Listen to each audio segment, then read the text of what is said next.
안녕하십니까. 세상가치 TV입니다. 저번 주에는 경주 국립 박물관에서 검관이 이제 우리나라에 있는 검관이 다 모였습니다. 국립중앙박물관에 있는 것도 에펙 기간에 경주에 다 모였는데 이제 한두 달이 지나면 다시 원자리로 갈 것 같습니다. 기회가 되시면 경주국립박물관에 다 모였을 때 한번 보시는 것도 좋을 것 같습니다. 경주에는 왕릉이 많았죠. 금관총이라든지 천마총이라든지 황남대총 등 지금 현재 보이는 유리컵들 또 유리잔과 유리컵의 그릇과 관련된 부분에 있어서 이것을 신라시대 때 만드는 것인가, 이것은 신라 때 만드는 기술이 없었습니다. 그러니까 교육을 통해서 가져왔던 교류를 통해서 가져왔다는 것입니다. 첫 번째 1번 유리잔을 보게 되면 이거는 경주 금관총에서 왕릉에서 나온 것입니다. 그리고 이 두 번째 모양은 경주 천마총에서 나온 것이고요. 이 세 번째는 경주의 황남대총에서 나왔습니다. 이렇게 그 왕들의 무덤에서 이런 유리컵이 나왔다라는 것은 이때 신라 시대에만 하더라도 이것은 아주 중하게 여겼다라는 것을 보여줄 수 있습니다. 그러면 어떻게 이 신라의 이 왕릉의 유리컵이 묻힐 수 있도록 이것이 어느 곳에서 왔는가라는 유리를 보게 되면 시대적 상황을 알 수 있고 그 시대적 상황을 쫓다 보면 인물들이 나올 것입니다. 그러면 그 인물들에 의해서 주변 문화라든지 또 그 문화가 반영된 도자기라든지 어떤 그런 공예품, 그때 당시에 공예품이고 지금은 골동이라고 하는 골동품이 되겠죠. 그런 것들을 조금 더 이해하기가 쉬울 것이라고 생각합니다. 그래서 이 유리잔에 대한 부분, 유리 제품에 관련된 부분들에 대해서 위에 이래 적혀져 있습니다. 그 내용을 확대해 보면 약 지금까지 유리그릇은 25개가 확인되었고 로마 유리와 사산조 페르시아 유리로 추정한다라고 했습니다. 그리고 이렇게 황남대총, 서봉총, 금관총, 금룡총, 천마총에 다 있었다. 그래서 북쪽 무덤에는 4개 유리 그릇이 출토되었다라고 해서 지금 현재 이래 적혀져 있습니다. 그러면 로마 유리와 사산조 페르시아의 유리로 추정한다. 추정을 하려고 한다면 에비던스가 있어야 되죠. 근거가 있어야 됩니다. 그러면 대체 어떤 근거를 가지고 이래 사산조 페르시아라는 말을 쓰는 것인지 그 유래를 찾아가면서 결국은 마지막에 제가 이야기하고자 하는 중국 원청어와 관련된 문의에 대한 부분으로서 종결하도록 하겠습니다. 지금은 신라와 이 사산조 페르시아의 인연이 어떻게 시작되어지고 또 어떤 경로를 통해서 이렇게 이야기를 할 수 있는 이 유리잔이 이 왕의 무덤 속에 들어와 있는지 또 이것이 발굴되었을 때의 그 역사성에 대한 부분들을 하나씩 문헌과 영상을 찾아가면서 가보도록 하겠습니다. 지금 현재 보면 쿠시나베라는 이 책입니다. 이게 이제 페르시아의 고서적인데 이 고서적이라 하더라도 우리가 약간의 그 정실, 예를 든다면 삼국사기나 삼국유사와 같은 것이 아니라 그 플러스 그러한 형태 플러스 일반 이야기거리, 설화라든지 또 이야기가 덧붙여져서 미화가 약간 된 상태에서 역사에 대한 부분들이 담겨 있는 책입니다. 그래서 안에 보면 이렇게 필사로 일일이 다 필기로 다 적혀져 있습니다. 내용이. 그리고 그 안에 내용을 보면 이렇게 바실라라는 용어가 나옵니다. 이 바실라가 바로 신라를 지칭하는 말입니다. 그래서 신라, 바실라라는 용어를 쓰는데 일반적으로 바실라라는 말이 다른 문헌에도 일반적으로 공통으로 나오는 말들입니다. 그래서 이 아랍에 의해 멸망한 이 페르시아 왕자가 신라에 와서 신라 공주와 결혼한 것이 이제 문헌에 전해집니다. 그래서 그 문헌에 전해진 내용들을 우리 국내와 그리고 그 페르시아, 이란의 역사학자들 또 그곳에 있는 유물들을 비교해 가면서 과연 페르시아 왕자가 신라 공주와 결혼한 것이 맞는가에 대한 부분들을 이제 근거성 있게 추적하게 됩니다. 지금 이란에 테헤란이 있고 밑으로는 페르시아만이 있고 위로는 카스피해가 있습니다. 지금 현재 이란에 보면 이 표지판을 보면 서울로라고 되어져 있습니다. 그리고 페르시아 건국 2500주년 기념으로 1971년도에 건립한 아자디탑이 있고요. 이란과 한국 수교 기념으로 서울공원이라고 해서 이렇게 입구에 서울공원이라는 표지판이 또 있습니다. 이분은 지금 역사를 설명하는 분입니다. 그래서 일종의 이야기를 전수해주는 또 전해주는 동화라든지 역사라든지 이런 것들을 전해주는 분이라고 생각하시면 됩니다. 그래서 이 바실라는 타이후르 왕이 사는 곳이다. 그러니까 신라는 이 이란에서 용어로 사용할 때 타이후르라는 신라의 왕 이름을 이야기하는 곳입니다. 그곳이 바실라이고 요정으로 가득 찬 천국이었다. 그러니까 이때 당시에 이제 사막이지 않습니까? 이란이 대부분. 그러니까 사막지대에서 신라에 왔을 때는 산도 있고 나무도 있고 강도 있고 그리고 가까운 부분에 뭐 바다와 접해 있고 꽃들이 많았을 것이고 그러니까 이 이란의 측면으로 볼 때는 신라가 천국이었을 것입니다. 그래서 아버티는 30명의 딸들 중에서 파라랑을 보자 이내 마음에 들었다라고 이제 이분이 이야기를 하는 것입니다. 그래서 이 아버틴이라는 것은 페르시아에서 온 왕자고 신라의 30명의 딸 중에 파라랑과 이제 결혼을 하였다라는 것을 이란의 역사 이야기를 하는 분이 지금 전해주고 있습니다. 그래서 아버틴의 그 페르시아 왕자와 신라의 파라랑의 공주가 결혼식이 이제 되어졌다라는 걸 이야기를 하고 있습니다.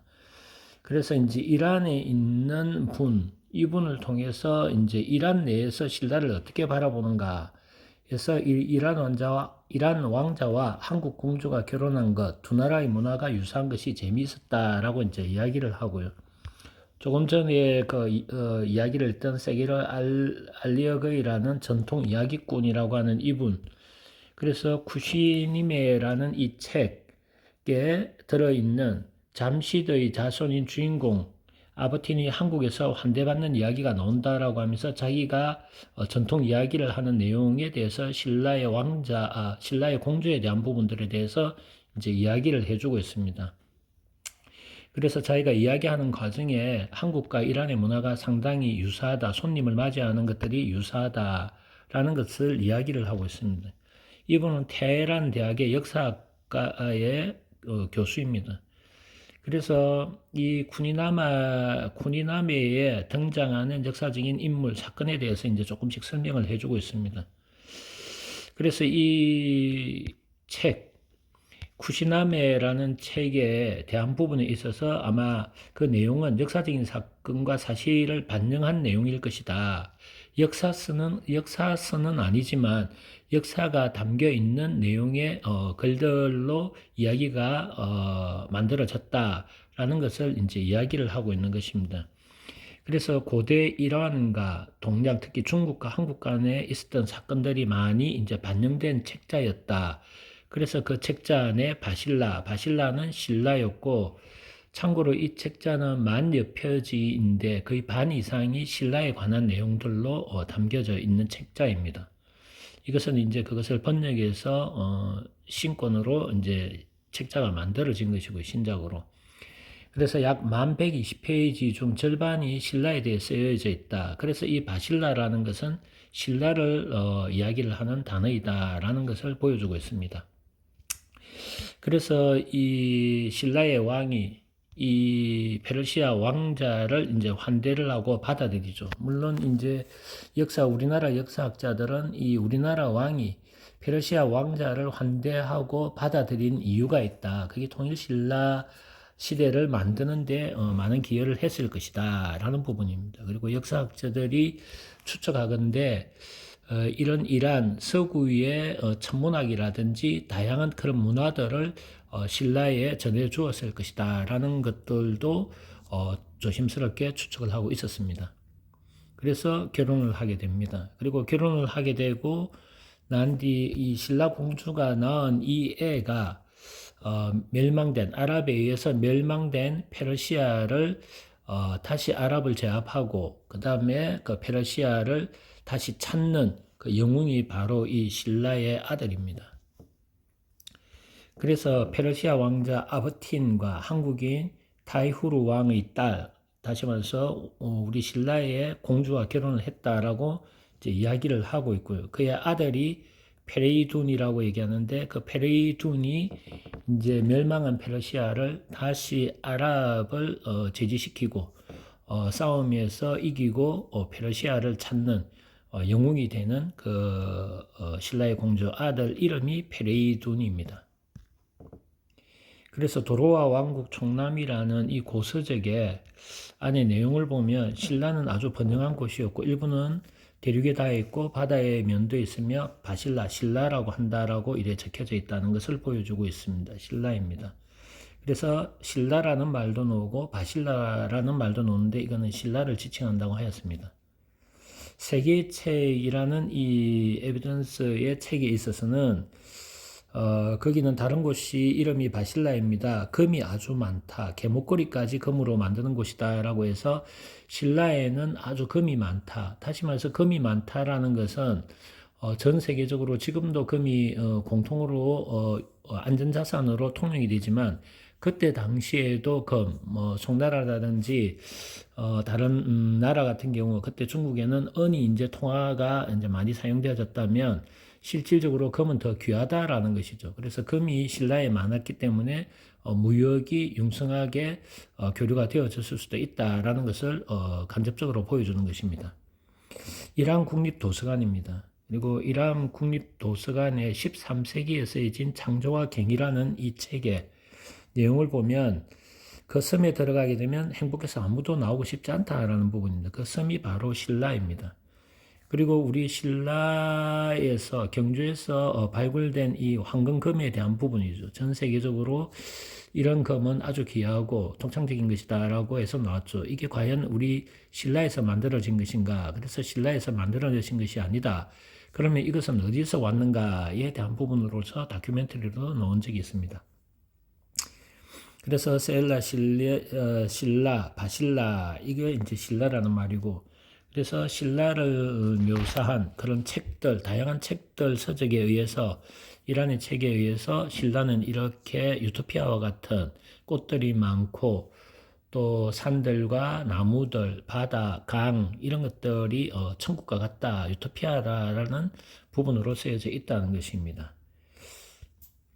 그래서 오늘날 그 한반도 신라와 일치한다라는 부분들에 대해서 설명을 하고 있습니다. 이것은 이란의 돌에다가 새겨져 있는 이런 형상, 피라미드에 우리 가면은 있는 돌상에 돌에다가 또 우리나라의 돌에다가 불상을 또 새기기도 했죠.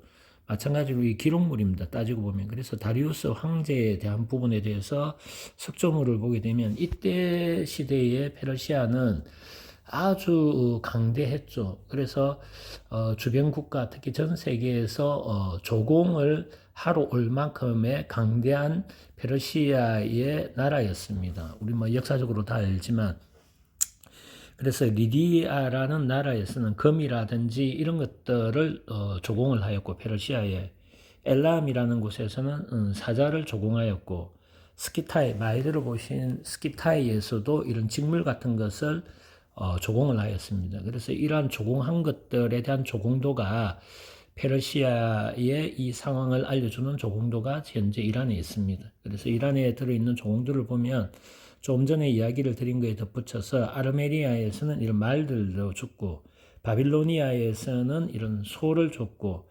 인도에서는 이제 향신료라든지 등 이런 것들을, 에티오피아에서 이런 것들을 주고 했다라는 것입니다. 그래서 이란 쪽의 교육, 그때 당시의 명칭으로 이런 경로를 통해서 조공이 이루어졌다라는 부분입니다. 그래서 그때 시대에 날개 달린 황금사자 뿔잔이 지금 현재 이렇게 금으로 만들어진 이런 잔입니다. 이것들이 이제 당나라라든지 그다음에 송나라 이럴 때 이제 이런 것들이 술잔으로 사용되어졌죠. 그래서 옥으로 만들어졌거나 아니면 나중에는 이제 도자기로 만들어지기도 합니다. 그래서 이런 페르시아에 있는 기형들 를 가지고 이제 당나라, 송나라, 그 다음에 이제 원나라, 청나라로 내려오면서 이제 많이 사용하게 됩니다. 그리고 황금 쟁반이고요. 이거는 황금 팔찌입니다. 황금 잔이고요. 그래서 이 탑끝에 잠시드 왕의 옥자. 그래서 이 잠시드 왕과 또 이 페르시아의 잠시드 왕과 그 다음에 아랍의 이제 왕과 이제 조금 지나면 이제 싸움이 일어나게 되고 결국은 아랍에 의해서 페르시아가 멸망하게 되고 이 페르시아의 멸망 당시 왕과 가족들을 이 왕이 유언을 남기면서 꼭 페르시아를 찾기를 바란다 라고 이야기를 하고 중국으로 보냅니다. 당나라로 망명을 시킵니다. 이분이 이제 잠시드고 이게 이제 아랍의 왕이고 잠시드를 함락시키는 아랍의 자크 이제 왕입니다. 그래서 이 두 명에 의해서 이제 역사는 이 잠시드의 페르시아의 왕자가 중국으로 가고 중국에서 신라의 공주와 결혼하고 다시 페르시아로 가가 아몰이라는 데 가서 결국은 이 왼쪽에 있는 이 자하크라는 이 아랍 황제, 아랍 왕을 제압을 하고 다시 페르시아를 찾는 영웅이 되게 되는 것입니다. 그래서 피라미드가 이집트의 상징이다. 이 탑끝에 잠시드는 이란 전체를 상징하는 존재다라는 이제 부분들을 이야기를 하고 있습니다. 사포로 1세의 승리. 이 당시 페르시아는 로마라든지 이런 부분들에 대해서도 제압을 다 했습니다. 그래서 이 말의 두 발 사이 안으로 보면 이 사람이 누워 있죠. 그래서 지금 이게 로마 황제 3명에 대한 부분들을 지금 상징적으로 보여주고 있습니다. 그 중에 한 명이 이렇게 말 발굽 아래쪽에 로마 황제가 엎드려져 있죠. 밟고 있는 것입니다. 그래서 페르시아가 로마를 제압하고 그러니까 로마에서도 페르시아 쪽으로 조공을 하기도 하였다고 합니다. 이런 상황에서 사산조 페르시아가 226년에서 651년간 이 사산조 페르시아가 있다가 651년에 멸망을 합니다. 그래서 아랍의 왕이 이제 페르시아 왕이 있는 곳을 침략을 하게 되고 결국 페르시아가 멸망하게 되는 것입니다. 아랍에 의해서. 그래서 이 아랍의 왕인 이제 자하크가 이란을 지배하게 되었고 잠시드 대왕은 모든 가정을 이제 중국으로 망명을 시켰다라는 것을 이야기를 해줍니다. 그리고 이 아랍의 왕인 자하크 동생 쿠슈를 중국 왕자리에 앉히고 그쪽에서 이 페르시아의 가족인 잠시드 일족을 다 몰살시키라고 명령을 하고 이제 잡으러 가게 되죠. 그러니까 그 왕자들과 가족들은 피해 다녀야 되는, 중국에서도 피해 다녀야 되는 그런 상황이 되어졌습니다.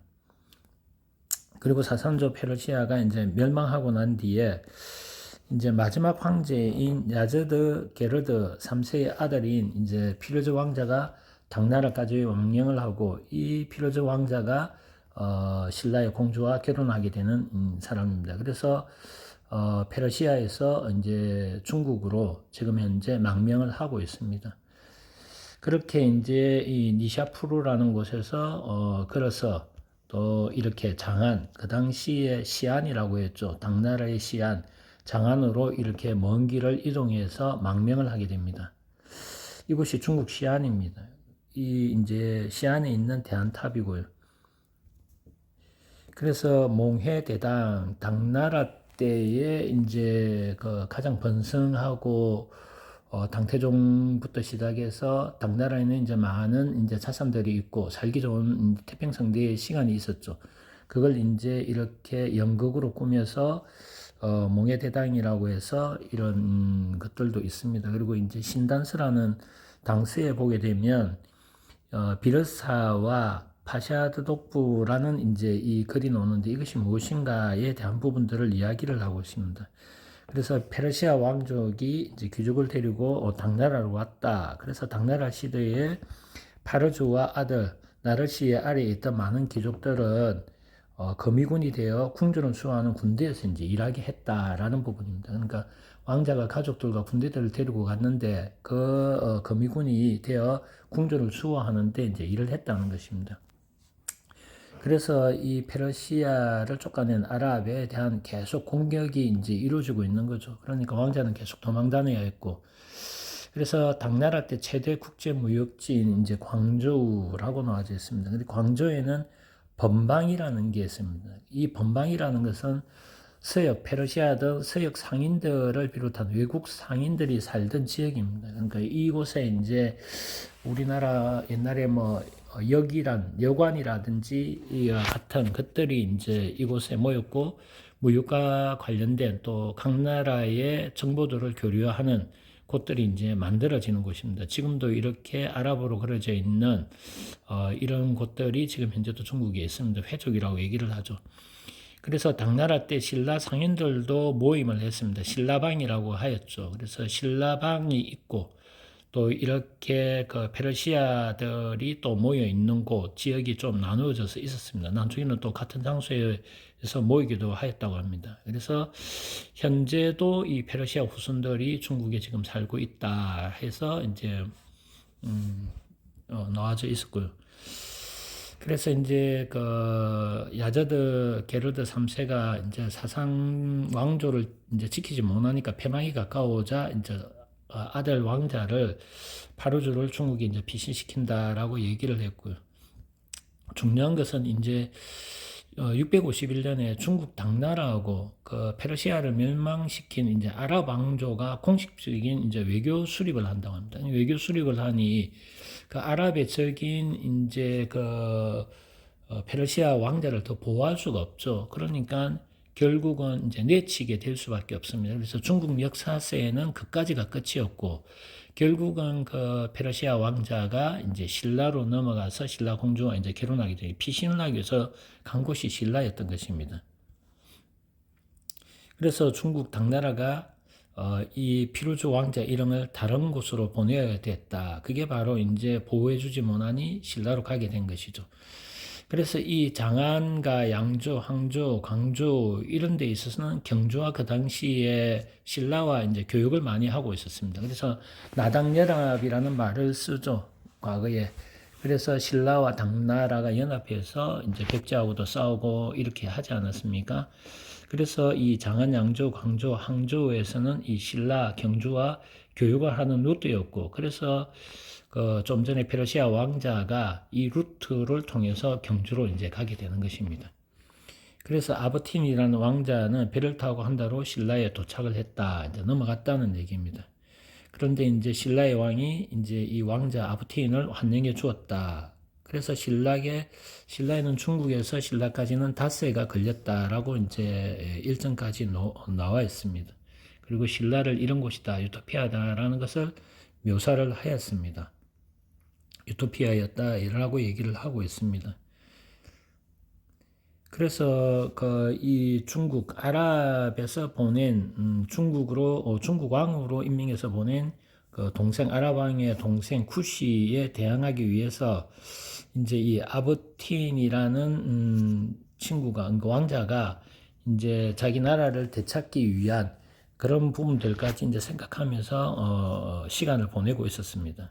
그래서 이제 아부티는 결국 신라 공주 파라랑과 이제 결혼을 하게 되고 그 중에 30명의 공주 중에 이제 한 명과 결혼을 하게 됐습니다. 그래서 이제 결혼을 하게 되면 이 왕자의 일행, 그러니까 아랍 복장이죠. 그리고 아랍 악기들을 사용하고 또 요는 신라의 복장을 가지고 있는 사람들, 이제 대연회를 이제 결혼식을 하는 이제 파티를 열게 되는 장면이 지금 이렇게 애니메이션으로 묘사가 되어져 있습니다. 그래서 두 명이 결혼을 했다라는 것입니다. 그러면은 페르시아라는 이 민족은 국제 결혼이라는 것을 허락하는가? 이슬람의 문화, 처음에는 이슬람 문화가 아니지만 그런 문화 속에 있었는가에 대한 부분에서 이분이 얘기를 할 때, 이 테헤란 대학의 고대 언어학과 교수인 이분은 그때 페르시아, 사상조 페르시아에는 국제 결혼이 유행했다고 합니다. 그래서 이란 사람과 로마, 중국 사람 간의 결혼이 많았다라고 이야기를 하고 있습니다. 그래서 중국은 동양을 의미하기 때문에 정치적 결혼이고 국제 결혼이었다라고 이야기를 하고 있습니다. 우리나라에 보면 울산의 처용암이라고 이야기를 하고 처용무도 있고 처용에 대해서 이야기를 많이 하죠. 그래서 우리나라의 처용에 관련된 논문이 약 330편이 발표가 되었다고 합니다. 그러나 아직까지 논란이 되고 있는 이유는 무엇인가?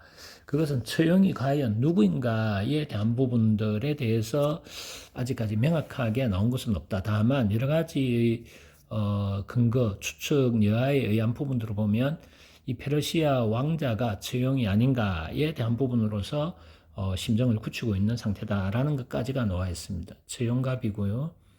처용무라고 또 이래 무용이 또 있습니다. 그래서 이 악학개범에 들어있는 내용에 이 처용은 무성한 눈썹, 그 다음에 우그러진 귀, 우뚝 솟은 코, 내밀어진 턱, 서양 페르시아인에 대한 부분들을 묘사해낸 것이 있습니다. 그러니까 결국은 처용은 그 페르시아 왕자를 이야기하는 것이다라고 이야기를 하고 있습니다. 공정한 아들이고요. 그래서 이제 페르시아가 이란인들의 가슴 속에 남아있는 자부심, 정체성, 역사적 정체성이다라는 것입니다.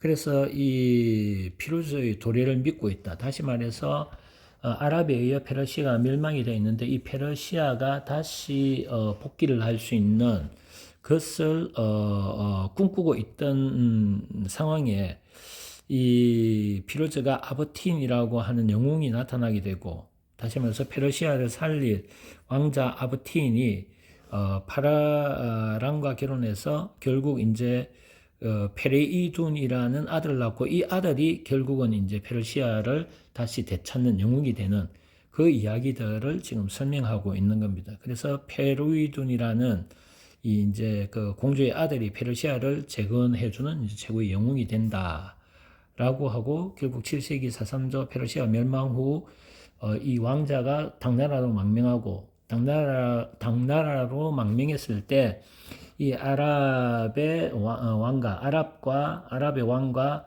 그 다음에 당나라와 이제 수교를 하면서 거기에 머물고 있던 페르시아 왕자가 신라로 가게 되고, 신라에서 공주와 결혼하게 되고, 다시 페르시아로 가서 아랍을 붕괴시키고 페르시아를 다시 수복한 영웅으로 나오는 이야기를 지금 설명하고 있습니다. 그러면 그러한 근거가 또 있느냐로 보면 이 괴령이라고 해서 이제 경북 경주에 있는데, 여기에 왕의 능을 지키는 이 석상이 있습니다. 그래서 이 석상을 보게 되면 무인 석상이라고 있는, 무인이죠. 그러니까 무사입니다. 그런데 이런 칼과 그 다음에 이런 허리에 찬 주머니, 얼굴 두건, 얼굴 모습, 코, 뒤에 있는 두건, 이런 것들이 우리나라 신라 사람은 아니다. 결국 그 내용을 보면 페르시아인과 너무 닮았다라는 것입니다. 그 페르시아의 석상이, 사람의 석상이 왜 신라 왕의 무덤 앞쪽에서 그걸 지키고 있는 석상으로 있는가에 대한 부분들을 이제 찾아 나가는 것입니다. 국립경주박물관입니다. 국립경주박물관에 이렇게 큰 돌이 놓여져 있습니다. 이 돌에 보면 사자 공작무늬 돌, 그러니까 8세기 700년대 신라시대 때 만든 겁니다. 이것이 바로 지금 이야기하는 사자 공작무늬 돌이라는 것입니다. 그래서 이 보면 입수 쌍조문이라고 있죠. 나무를 사이에 두고 두 마리 새가 마주보는 문양이다. 그래서 중간에 나무가 있고 양옆에 이렇게 새가 두 마리가 있죠. 이게 대표적인 페르시아의 대표적인 문양입니다. 이 문양이, 페르시아 문양이 왜 이 신라에 있는가, 그리고 그 석상의 페르시아인의 그 모양을 한 석상이 왜 신라에 있는가, 그것이 바로 조금 전에 말씀드렸던 페르시아 왕자와 신라의 공주의 이야기에 대한 근거이기도 합니다. 그리고 황룡사지터에서 출토된 언제 장식판, 이것도 8세기 700년대입니다. 이 도금 중간에 나무가 있고 꽃들이 있고 오른쪽 왼쪽으로 새가 있죠. 페르시아 문양에 들어가 있는 것이 황룡사지터에서 출토가 되어졌습니다. 이 문양입니다. 어찌되었든 페르시아와 신라는 교류나 교육이 있었기 때문에 이런 문물이 우리 터에 있다라는 것, 신라의 터나 신라의 능에 들어가 있다는 것입니다. 그런데 이제 나무를 중심에 둔다든가 양쪽에 동물 또는 구체적인 대상물을 대칭적으로 배치하는 것이 페르시아의 이제 특징이다. 대칭으로 배칭한다. 그래서 당나라뿐만 아니라 송나라, 원나라로 보게 되면 주로 남아있는 기물들에 대한 부분들을 보면 대칭으로 이루어진 것들의 문양이 이런 페르시아에서 영향을 받은 것인가 아닌가를 자신이 가지고 있는 도자기의 문양을 한번 살펴보시기 바랍니다. 그래서 이러한 디자인은 주로 이제 범페르시아 문화라고 할 수가 있고, 그게 페르시아 사산조 소고드 쪽에서 상당히 이제 유행했던 문양이라고 합니다. 그래서 그런 것들이 이제 실크로드를 거쳐서 중국으로 또 한국으로 전달된 것이다라고 얘기를 합니다. 그리고 신라의 문은 고려 사회에 대한 부분에서 신라를 표기할 때 격구라는 말이 나옵니다. 이 격구는 말을 타고 이제 이 공을 치고 골대로 넣는 거죠. 이 격구는 신라 화랑 때도 많이 이제 이 경기를 했다라고 나오고 있죠. 그럼 이 격구가 무엇인가? 이 격구는 한국 전통 놀이인가? 그러면 전통 놀이가 아니라면 어디서 왔는가? 그래서 이 고려 사회에 보게 되면 의종이 공을 치니 이를 따를 자가 없었다라고 이 격구에 대한 부분이 고려사에 나와 있습니다. 그리고 이 말을 타고 공을 치고 공을 던지고 공을 낚아채고 골대에 넣는 것입니다. 이때 신라에 온 페르시아 왕자가 이제 격구를 하고 싶어졌습니다. 그냥 같이 격구를 치지 않겠습니까? 경기를 해보시죠. 라고 왕에게 제안을 합니다. 그리고 이제 왕과 그 귀족들 또 이 친선대회를 합니다. 그런데 이 격구는 페르시아에서 온 스포츠이기 때문에 페르시아인들이 아주 잘하죠. 그러니까 페르시아의 팀과 신라의 팀이 붙으면 페르시아에서는 항상 이기죠. 그러니까 왕이나 그 다른 사람들의 기분이 상할 것을 우려해서 이 당시에 페르시아인들과 신라인들 반반을 섞어서 팀을 만들었다고 합니다. 그래서 어느 곳에 이기든 섞여 있기 때문에 어느 한쪽에 마음이 상하는 일이 없도록 하기 위해서 섞어서 이 격구를 했다라는 부분들이 전해진다고 합니다. 그래서 이렇게 했고 페르시아에서 이런 부분들이 와서 왕자와 이런 일행들이 이렇게 했었다라는 부분들을 전해주고요. 그래서 격구라는 것은 폴로입니다. 우리 폴로라는 것은 많이 들어보셨을 것입니다. 근데 뒤에 나오니까 다시 뒤에서 설명해 드리겠습니다. 이 중국 시안을 장안이라고 하는데, 시안은 당나라 때 장안으로서 중국 3천년의 절반의 수도, 이게 이제 시안 장안입니다. 이 장안에 장화태자묘에 들어가 보면 옆에 벽 12m 벽면이 벽화가 그려져 있습니다. 그래서 이 벽화에 보게 되면 이게 바로 격구, 서양의 폴로, 페르시아에서 아주 유행했던 폴로 경기를 하는 벽화가 그려져 있습니다. 그리고 지금 보면 이렇게 폴로의 장면이 보이는 것이고요. 지금 이렇게 당나라에서도 이렇게 그걸 하고 있었다, 격구를 하고 있었고 신라에도 했다라는 부분입니다. 그래서 말을 타고 공을 쫓고 관람하는 사람들이 있었다. 그래서 중국 문헌에 보면 당나라 장안성의 대명궁 함원전에 아주 큰 구장이 있었다. 그러니까 아주 크게 국내에 있었다면 이것은 아주 황실 쪽에서 즐겁게 이용하던 스포츠였다. 또 활성화되고 인기가 많았다라는 것을 알 수가 있고, 또 이것의 페르시아의 전통, 유명한 스포츠에 대한 부분이라면 그만큼 당나라와 페르시아의 관계, 또 아랍과 관계에서는 많은 교육이 있었다라는 것을 보여줄 수 있는 것입니다. 그래서 당시에 이 운동이 당 궁정 안에서도 굉장히 성행했다. 그런데 이 벽화 안의 내용을 보면 여러 사신들 중에 지금 이렇게 2명의 사신이 같이 붙어 있는 사신이 있습니다. 그래서 이 왼쪽의 사신과 오른쪽의 사신은 누구인가에 대한 부분에 대해서 이야기를 합니다. 그래서 왼쪽에는 이제 페르시아 쪽에서 온 사신이고 오른쪽에는 신라 사신입니다.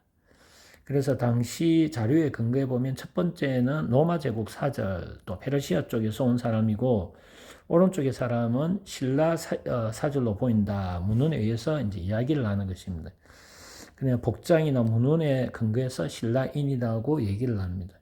그리고 지금 현재 비림이라고 적혀 있는 이 비림에 안에 들어가면 이런 석상이 있습니다. 그래서 이 석상은 과거에 말 타고 오면 말을 놓아두는 장소에 말 곱비를 묶어 놓아야 되죠. 그래서 묶어 놓을 때 사용했던 석상이다라고 이제 이 내용에서 나왔습니다. 그래서 이 시안 비림박물관 선전보이는 난인이라는 분은 이민족이 이제 이 사자를 타고 노는 전형적인 석상인데 이 석상에 대한 부분의 얼굴을 보게 되면 이게 페르시아인이다라고 이제 이야기를 하고 있습니다. 그래서 콧대가 높다든지 이런 얘기를 하고 지금 현재 이 구멍이 뚫린 곳에 말콧비를 묶어 놓는 곳입니다. 그래서 이 페르시안에 대한 부분이고 그 당시에 장안에는 이래 그 페르시아인과 또 당나라 사람, 신라 등 교육을 하는 많은 사람들이 이렇게 모여 있었다라는 것을 이제 보여주고 있습니다. 지금 보면 테헤란의 이스파한, 페르시아와 카스피의 중간에 있는 테헤란, 이스파한에 대한 부분을 이야기를 해줍니다. 이게 보면 이맘 광장이라는 것이 있고요. 지금 현재 이 사람의 앞쪽에 보이는 것이 폴로 경기, 격구의 골대라고 보시면 됩니다. 그래서 이 격구, 폴로라고 하는 이 골대에 대한 부분들을 보여주고 있습니다. 그리고 이 알리카프 궁전에서는 이런 격구를 볼 수 있는 공간들이 이제 만들어졌었고요. 그래서 이런 격구들이 지금도 사용하고 하고 있다. 그래서 이런 공을 굴리고 사용하는 것입니다. 그래서 이 우리나라에서 격구라고 이야기했던 이 폴로는 이란 역사의 일부분이고 약 3,000년 이상 폴로를 해왔다라고 이야기를 합니다. 그래서 이 폴로가 파키스탄으로 전해지고 영국으로 전해지고 그래서 영국에서 체계적으로 규칙이 만들어져서 이 폴로 경기가 지금 시행되고 있다. 결국은 이란에서 처음 시행됐던 것이다 라는 것을 이야기를 해주고 있습니다. 그래서 이란 왕자가 폴로 경기를 지금 하는 장면이고 신라 경주 박물관 앞에 있는 이 돌 내에 그려져 있는 이 문이 중간에 나무와 양쪽에 쌍으로 이루어진 이 새 모양, 대칭으로 이루어진 것은 페르시아의 전통적인 문양이다. 그것이 바로 입수 쌍조문이다라는 부분을 이야기를 해주고 있습니다. 그래서 이맘 모스크 안에 들어가게 되면 이런 이제 문양들이 있죠. 꽃 문양도 있고 여러 다양한 이제 문양들이 있습니다. 주로 이제 이런 문양들. 그런데 이 이슬람은 우상 숭배 금기를 하기 때문에 동물들을 잘 그리지 않는다고 합니다. 그래서 식물과 나무를 주로 그린다. 그래서 이런 모스크에 대한 안쪽에는 대부분 다 식물로 그림이 이렇게 다 그려져 있다. 그런데 이 식물을 보면 특징적인 것이 전부 다 전지화해문이라는 걸 볼 수가 있습니다. 그래서 중국 도자기의 식물화해, 전지화해문은 이런 페르시아에서 넘어온 문양을 그 그림에 도자기에 적은 것이 페르시아 영향을 받았다라고 이야기하는 것입니다. 그래서 페르시아로 수출할 때의 수출품의 문양은 어떤 것인가? 그럼 그 당시에 수출할 때의 태토라든지 중국에서 만들어져 갈 때의 그런 어떤 문화적인 부분들까지 또 문양에 대한 부분들까지 조금 더 이해를 하시면 진품을 구별하거나 아니면 그런 도자기의 역사성 문양의 역사성까지 알 수 있지 않나 하는 생각입니다. 그리고 이런 문양에 대한 부분 또 그런 어떤 예배를 드리는 곳이라든지 주로 동물 문양은 그리지 않는다라고 했는데 유일하게 이런 공작문, 나무를 중간에 놓아두고 양쪽에 대칭적으로 보이는 이 새 모양에 대한 부분들은 전통적으로 유행한 거였다. 그러니까 그는 받아들이는 전통적인 부분이었다. 그래서 한국에는 경주박물관 앞쪽에 있는 그 돌에 새겨져 있는 이 부분, 나무와 새, 그리고 이 이란에 있는 이 나무와 양쪽의 새, 이게 바로 페르시아의 문양이다라는 것을 보여주고 있습니다. 페르시아 쪽, 특히 아랍 쪽에는 이제 카펫이라고 하는 카페트가 아주 발전된 나라였죠. 실크로드를 통하고도 많이 이제 교육이 이루어지고, 지금도 이런 이제 도안을 통해서 그런 문양을 만들어내기도 합니다. 그래서 이 보면 카펫 장인입니다. 그래서 이 장인이 하는 말이 이 문양은 카펫의 절반에 해당되고 나머지 절반에도 똑같은 문양을 사용합니다. 라고 이걸 보여줍니다. 그러면 이 문양을 오른쪽에 그렸으면 반대에는 이 문양을 또 대칭으로 그렸다는 것이죠. 그래서 중국의 황실 문양도 보면 꽂히던 중간을 기준으로 해서 좌우로 대칭적으로 정확하게 대칭으로 맞도록 해서 그림 문양이 들어간 것들이 많습니다. 그래서 그런 것들이 왜 그렇게 대칭으로 만들어졌는가에 대한 역사성을 보면 그 도자기의 그 문양에 들어있는 내용이나 좌우 대칭성, 그리고 그런 문양의 좌우 대칭점의 중심성과 관지의 일정함을 보면 그게 관료로서 만든 것인지 아니면 방으로 만들더라도 아주 질이 높은 방인지를 구별할 수 있는, 또 방으로 가지고 있다 하더라도 상당한 가치를 가지고 있는 기물을 가지고 있다라는 예술성에 대한 부분들도 그 가치를 볼 수 있는 대목이라고 생각합니다.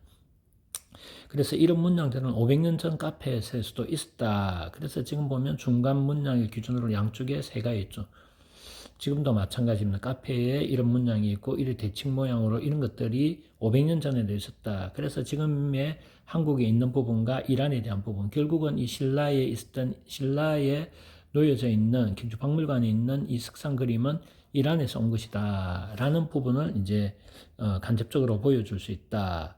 그래서 이란, 페르시아 쪽에 그런 문양을 가진 유물들을 이제 쉽게 찾을 수가 있다라고 이 교수께서는 이야기를 합니다. 그래서 이란에 가게 되면 벽 장식 재료나 직조물에서도 이제 그런 이런 부분들이 많이 나타난다.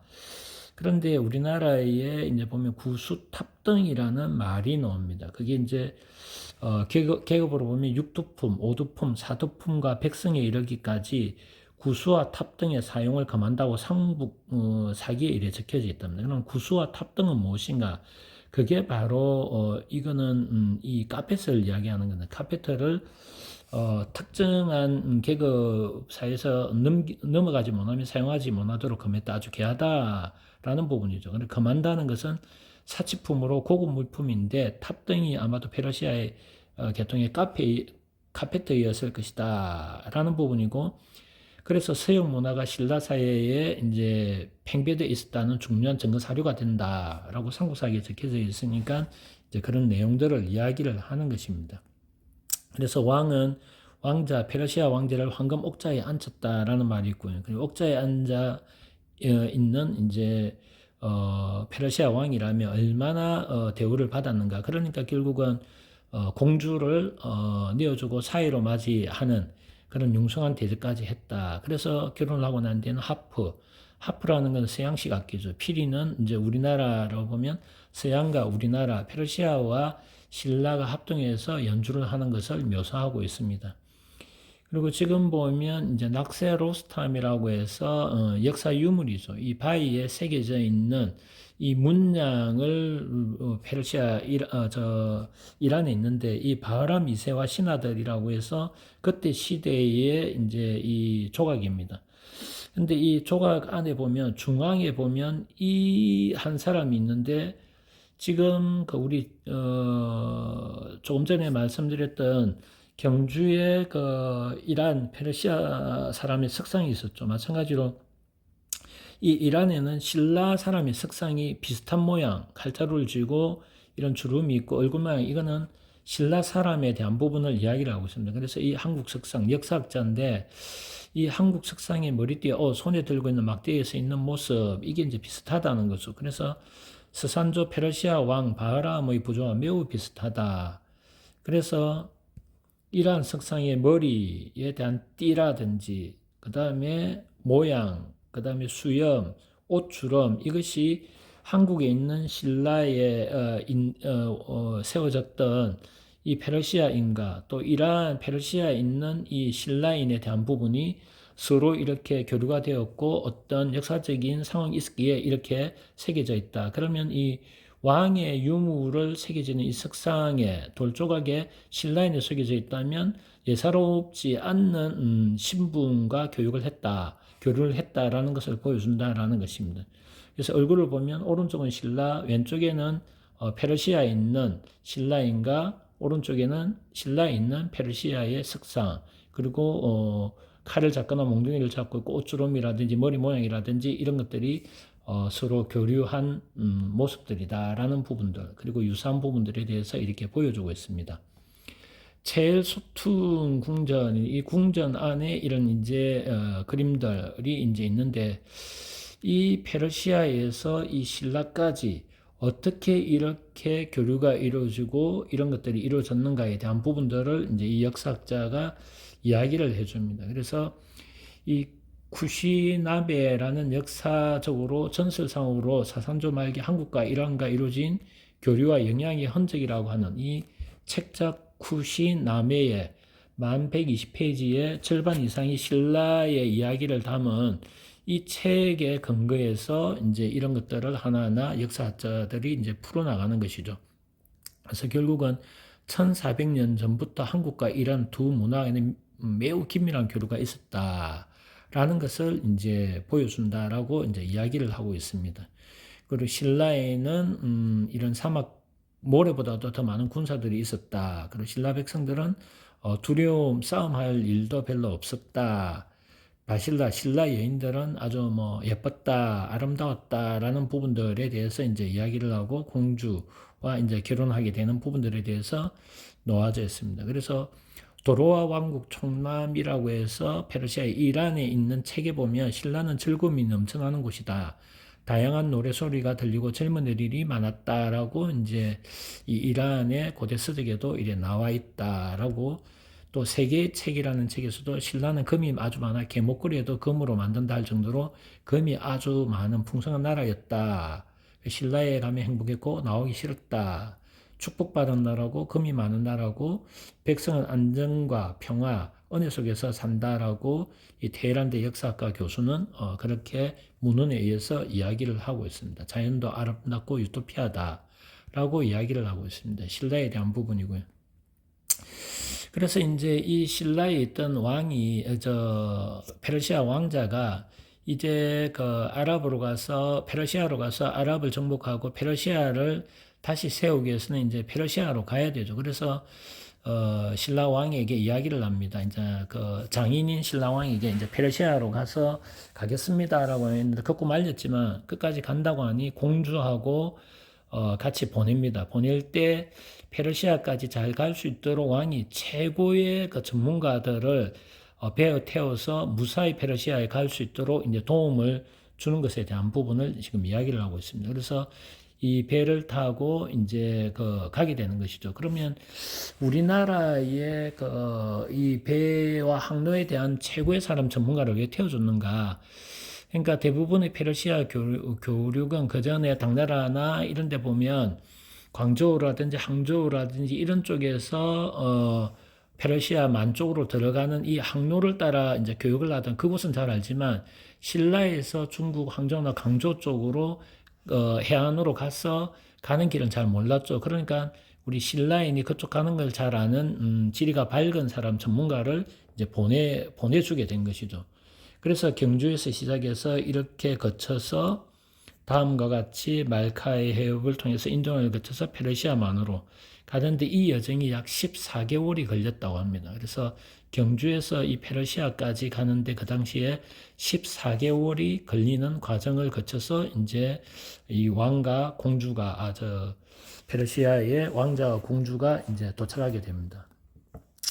그래서 이제 울산항에서 출발해서 중국 양조, 항저우를 갔다가 강저우까지 이제 합류하고 난 뒤에 이제 이 페르시아만으로 들어가서 이제 이 테헤란, 이란 쪽으로 이제 들어가게 되는 것입니다. 그래서 이 보면 카라반사라이라고 해서 카라반이란 말을 쓰죠. 카라반사라이라는 상인들의 숙박소입니다. 그래서 이 숙박소는 약 100개의 방이 있었고 각 방마다 요리 난로로 할 수 있고 말이나 이런 운송 도구였던 이런 동물들을 이렇게 묶어 놓는 이런 곳들도 이렇게 마련되어 있었다. 그래서 말들 마장이라죠, 일종의.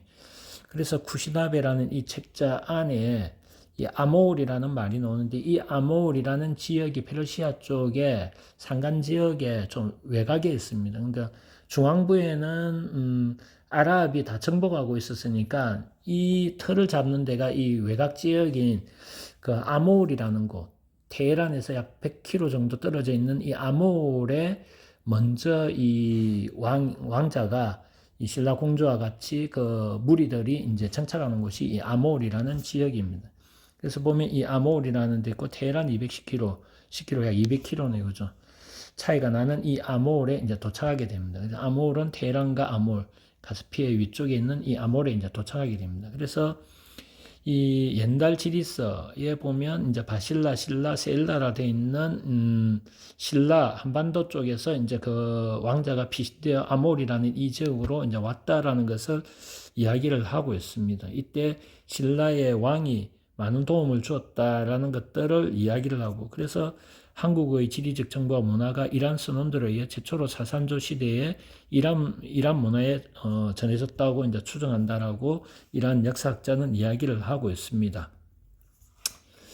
그래서 이렇게 쿠시나베 중에 보게 되면 그의 왕가는 태양처럼 빛날 것이며 이 말은 무엇이냐 쿠시나베에 들어있는 이 내용은 이제 꿈을 꾸게 됩니다. 그 꿈에 이제 왕자가 꿈을 꾸는데 그 꿈속에 폐하의 후손 중 하나가 옥자에 앉게 되며 백성을 심한 고통으로 해방시켜 줄 것입니다. 그의 왕가는 태양처럼 빛날 것이며 그의 자식으로 세상 갑옷을 입은 등 보호를 받을 것입니다. 라고 이 쿠시나베의 꿈 이야기가 이제 들어가 있습니다. 그래서 결국은 이 왕자의 아들이 결국은 이제 페르시아를 찾게 되는 것이죠. 그래서 이제 이 아이가 이제 달빛을 받고 태어났다라고 이제 이야기를 하고 그래서 이 마잔다 지역이라는 이제 페로이둔이라는 이름이 붙은 곳, 이 페로이둔이 그 왕자 신라 공주의 아들이고 이 페로이둔이 아랍을 이제 붕괴시키고 페르시아를 되찾고 영웅이 되는 이 페로이둔 꿈의 꿈속 이야기가 현실로 이제 다가오는 상태가 된 거죠. 그래서 페도이른 말레 이제 그 칭송하기 위해서 그 지역 이름도 이제 페도인이라는 말들을 이제 많이 쓰게 되었다라는 부분입니다. 그렇게 해서 결국은 이 아랍 황제인 자하크를 이제 체포하고 이제 멸망을 시키고 이 왕자의 아들 신라의 공주의 아들인 페두이둔이 이제 왕자에 오르고 이렇게 이제 페르시아를 정복했다. 다시 이제 만들었다. 그래서 이제 이 사산조 페르시아가 멸망되고 다시 찾기까지의 과정에 신라의 왕과 공주 그리고 페르시아 왕자 그리고 신라의 문물 유리라든지 유리잔이라든지 아니면은 그 석곽이라든지 아니면은 그런 어떤 돌에 새겨져 있는 인물상에도 페르시아 사람들이 이제 그리 들어가 있다. 그래서 이 왕자와 공주가 결혼하게 되었고 그 결혼하게 됨으로 인해서 그런 유물들이 교류에 의해서 또 우리 그 왕의 무덤에까지 페르시아의 유리 제품 아주 그때는 보석가도 더 귀했던 거죠. 그런 것들이 이제 들어가게 되었다라는 것들을 이제 이야기를 쭉 해주고 있습니다. 그래서 이 쿠시나베라는 책에 의해서 신라와 페르시아의 그 공주와 왕자가 결혼을 하게 되고 또 이런 경우에서 이렇게 왔다라는 것을 유추하고 근거 있게 이야기할 수 있는 것들이 신라와의 유적 내지 삼국사기 또 이런 이란의 역사학자들이 문헌을 통해서 확인을 해주고 있습니다. 그래서 2000년 넘게 묻혀있던 곳이 1931년도에 발굴이 된 곳이 바로 페르세폴리스라는 곳입니다. 거기서 나온 왕관입니다. 적어도 이렇게 1000년이 넘은 왕관은 이렇습니다. 그리고 금이라는 것이 100% 정제되지 않는 24K로 낼 수 없기 때문에 은이라든지 다른 이물질에 대한 부분들이 들어가죠. 동이라든지. 그러니까 결국은 이렇게 동이 많이 들어갔다면 이런 초록 색깔로 들어가는 것이죠. 그래서 방금 이야기해드렸던 것들에 대한 부분들을 종합해서 나올 수 있는 것들을 이 영상에서 제가 보고 짧게 정리해 드리도록 하겠습니다. 그래서 사산조 페르시아의 야제드게르드 3세 때 이제 망하게 되는데 이 망하면서 아들과 왕자들과 가족들을 당나라로 망명을 시키고 꼭 그 페르시아를 찾아라는 유언을 남깁니다.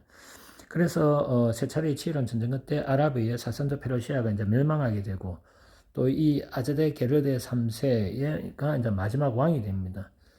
그리고 난 뒤에 이제 나는 조국을 위해 결상전할 테니 이제 왕자 보고 너는 반드시 살아남아서 조상의 고토 오래된 땅을 회복하거라라고 이제 3세가 유언을 하게 되는 것입니다. 그래서 당나라로 가고 보호받던 그 왕자가 651년 당나라 고종과 이슬람 제국과 이제 공식 외교 관계가 성립이 되다 보니까 결국 그 적인 그 왕자, 페르시아 왕자를 이제 보호해 줄 수 없는 상황이 되다 보니까 결국은 신라로 이제 이동하게 되는 상황이 된 것입니다. 삼국사기에 보면 신라의 화랑에 격구를 했다는 기록이 이 무여도부 통지에 보면 지금 현재 이렇게 격구를 하는 모습이 보입니다. 그러면 아랍에 대한 부분이고요. 이란에서 나온 부분들입니다.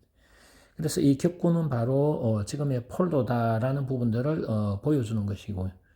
그래서 폴로는 페르시아의 왕실 스포츠였다. 그래서 페르시아 왕자는 아비틴의 이 왕자는 신라 공주와 결혼한 뒤 이제 행복한 삶을 누리고, 그리고 페라돈이라는 이제 아들을 낳게 되고, 이 페라돈이 결국은 페르시아를 정복하고 다시 나라를 찾는다라는 부분입니다. 그래서 7세기경에는 아랍과 페르시아인들이 번방이 구성되어 있다. 그 번방이 주로 이 5개 지역에 있었다라는 부분입니다. 그리고 교육을 했다라는 부분입니다. 그 5개 지역이 광주, 천주, 복주, 양주, 항주 등의 중국 동남부 지대의 5대 도시에 주로 이렇게 머물렀죠. 이슬람인들이 이제 주로 많이 몰려 있었습니다. 나중에 이제 황소의 난에 의해서 약 10만 명 이상이 이제 죽게 된다라고 얘기를 합니다. 그래서 소금장수인 황소가 876년 중국에서 이제 소금장수 황소에서 황소의 난이 일어나고 난 뒤 이제 중국 광주에서부터 점점 내려오면서 약 10만 명의 아랍인들을 이제 죽이게 되는 거죠. 살육하게 됩니다. 그래서 장보고는 지금 현재 이런 청해진을 기반으로 해서 이런 해상을 장악하고 이렇게 했었죠. 이 장보고입니다. 그래서 북쪽에는 신라인이 거주하는 신라방, 양주를 기준으로, 아래에는 페르시아인들이 거주하는 번방이 이제 아래쪽에 있죠. 양주에. 그래서 이 기점을 기준으로 아래쪽에는 번방, 페르시아인, 위쪽으로는 이제 신라방이 위쪽에 위치를 하게 됐습니다. 그러다가 이제 그 양주 기준으로 있었는데 나중에 양주의 신라방과 번방이 이제 같이 나란히 이제 존재하게 되는 것이고요. 그래서 이제 장보고가 피살되고 난 뒤에 청해진에 이제 혁파되는 845년 아랍인이 직접 이제 신라에 진출을 했다는 최초의 기록이 이제 등장한다고 합니다. 그게 이제 이번 크루다드비가 왕국과 도르총남에서 처음으로 845년 아랍인의 신라 진출을 기록한 것이 이제 근거가 되고, 중국의 동쪽 깐수, 이 깐수가 광저우가 깐수입니다. 그래서 산과 왕이 많은 나라, 금이 많은 나라라고 신라의 그 문헌에 의해서 이제 이야기를 하고요. 그래서 신라와 이슬람의 대한 부분 교류, 그래서 조금 전에 신라 왕의 앞쪽에 이 석상이 아랍인에 대한 부분들, 교류에 대한 부분들을 이야기를 하고 있다. 그래서 처용, 880년 처용은 외국의 진귀한 보석을 가지고 개운포 울산에 도달한 것을 기록을 하고 있다. 그래서 시대적으로 보면 이 시대에 이러한 것들을 오고 이런 석상들이 있다는 것은 바로 이 처용은 페르시아의 그 왕자, 망명한 왕자일 것이다. 그게 합리적인 부분이 아니냐, 추측이 아니냐라는 부분들에 대해서 지금 이야기를 합니다. 그런 이런 쪽에 5개에 살던 이슬람 쪽에 살던 사람들, 이걸 이제 회족이라고 얘기를 한다. 중국 내 이슬람교를 신봉하는 소수민족을 회족의 조상이라고 한다. 그래서 이 회족이라고 했고, 회족이라는 건 다시 돌아갈 민족이라는 것이죠. 그러니까 중국의 고유민족이 아니라는 것입니다. 그래서 회족이 이슬람인들인데, 페르시아인들인데, 그래서 그 당시에 회족이라고 얘기를 했습니다. 다시 돌아갈 민족. 그래서 소마리청을 회해청이라고 얘기를 하기도 하였습니다. 그래서 회족, 회해족, 회해청. 그래서 소마리청은 페르시아에서 오지 않습니까? 이란에 온 거죠. 그래서 이란에서 온 소마리청을 회청이라고도 이야기를 했다라는 것을 문헌에 놨다라는 것을 말씀을 드립니다. 그래서 이런 오른쪽에 황소의 난에 살던 이쪽 부분에 살던 사람들이 이제 도망을 가야 되죠. 산 사람들은 도망을 가다 보니 내륙으로 들어가죠. 그래서 영하, 회족, 청해, 위구르, 신장 위구르 이쪽으로 이제 많은 이제 그 페르시아 사람들이 살게 되고 지금도 그쪽으로 많이 살고 있죠. 그래서 성이 이 페르시아 사람들 마호메드, 마수드, 마자가 들어가다 보니까 성이 마시로 성을 잡고 사는 사람들이 주로 페르시아인이고, 마시는 페르시아의 사람들이 썼던 성이다라는 것을 이제 이야기를 해주는 것입니다. 무슬림의 자손이고, 그리고 오른쪽에 황소연이 난 때 있던 사람들이 이제 도망을 또 가게 되는 거죠. 그러니까 그 아래쪽에 이슬람들이 살던 곳들, 나라들, 그 나라들이 이제 동남아시아에 이슬람 뿌리를 내리고 지금도 이슬람교를 믿는 나라들이 되게 많죠. 그게 이제 인도네시아, 브루나이, 태국 남부, 필리핀 남부는 전부 다 이제 이슬람 사람들이 많이 살게 되는 그런 계기가 되었다라는 부분입니다. 그래서 장보고가 사라지고 난 뒤에 아랍 페르시아인들이 직접 이제 신라에 진출하게 되는 것이고, 그래서 이쪽에 있던 이슬람 페르시아 사람들이 경주로 직접 이제 오가는 상황이 되었고, 그것이 이제 이런 유리 제품이라든지 그때 페르시아 로마에 있던 이런 사용하던 귀중한 물건들이 신라에 전해지고, 이 진기하기 때문에 신라의 왕릉에 이제 들어가게 되는 계기가 되어졌다라는 부분입니다. 끝으로 지금 현재 문양을 보면 페르시아의 화해 전제 화해문입니다.